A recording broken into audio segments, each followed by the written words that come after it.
Patay ng matuklaw umano ng ahas ang isang 3 taong gulang na bata sa Katarman, Northern Samar. Ayon sa magulang ng bata, nasa loob ito ng banyo nang biglang umiyak. Sumbong ng anak, kinagat siya ng ahas sa paa. Pinatay raw agad ng ama ng bata ang ahas nang makita na ayon sa kanya ay may kulay na itim at dilaw. Dinala pa ng ama ang anak sa albularyo pero binawian na ng buhay sa biyahe pa lamang. Matapos ang sunod-sunod na price hike, may rollback naman bukas. 60 centavos ang magiging tapyas sa kada litro ng gasolina mamayang hating gabi, 10 centavos sa diesel, habang 40 centavos ang rollback sa kerosene. Sa impormasyong nakalap ng GMA Integrated News Research, base sa datos ng DOE at anunsyo ng mga kumpanya ng langis, naglalaro na sa 56 hanggang mahigit 78 pesos ang presyo ng gasolina sa Metro Manila. Halos 53 hanggang mahigit 67 pesos ang diesel. Mahigit 72 hanggang halos 84 pesos naman ang kerosene. Bukod sa mga sakahan, apektado na rin ng tumitinding El Nino ang ilang palaisdaan, kaya nagmahal ang ilang isda. Sa Banggi, Ilocos Norte, natutuyo na ang ilang fish pond.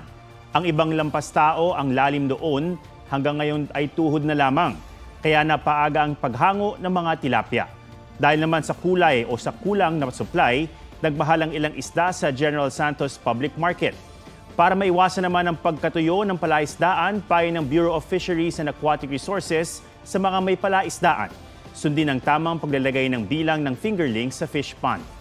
Palalawakin rin daw ng BIFAR ang operasyon ng mga mariculture parks o yung mga palaisdaan sa dagat o nasa fish cages dahil hindi raw sila apektado ng init na dulot ng El Nino.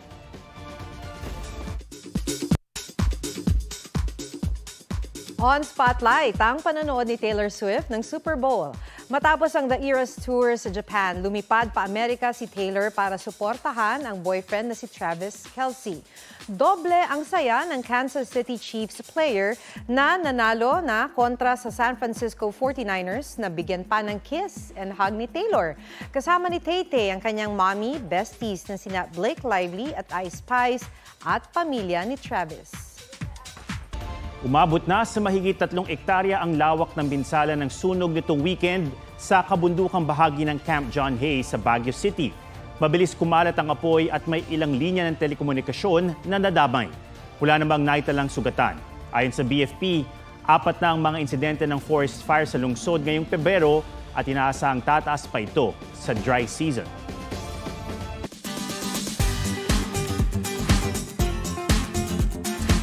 Wala mang malakas na sound system, di napigil ang isang bata sa Alabat, Quezon na humataw. Ang kanyang tugtog mula sa busina ng truck.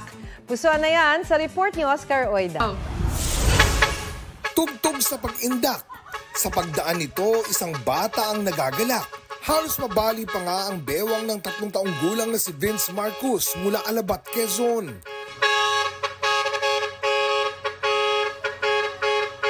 Kwento ng kanyang tatay Mark, agad niyang tinawag ang anak ng malamang dadaan ang truck. Sinenyasan niya ang driver at saka sinabihan ng anak na sumayaw dahil bubusina ang truck. Sumunod naman ang anak at di nagpaawat. Game naman si kuyang driver, nag-drop ng beat kahit on the move. Si Bagets ang bahala sa groove. Oscar Oida, nagbabalita para sa GMA Integrated News.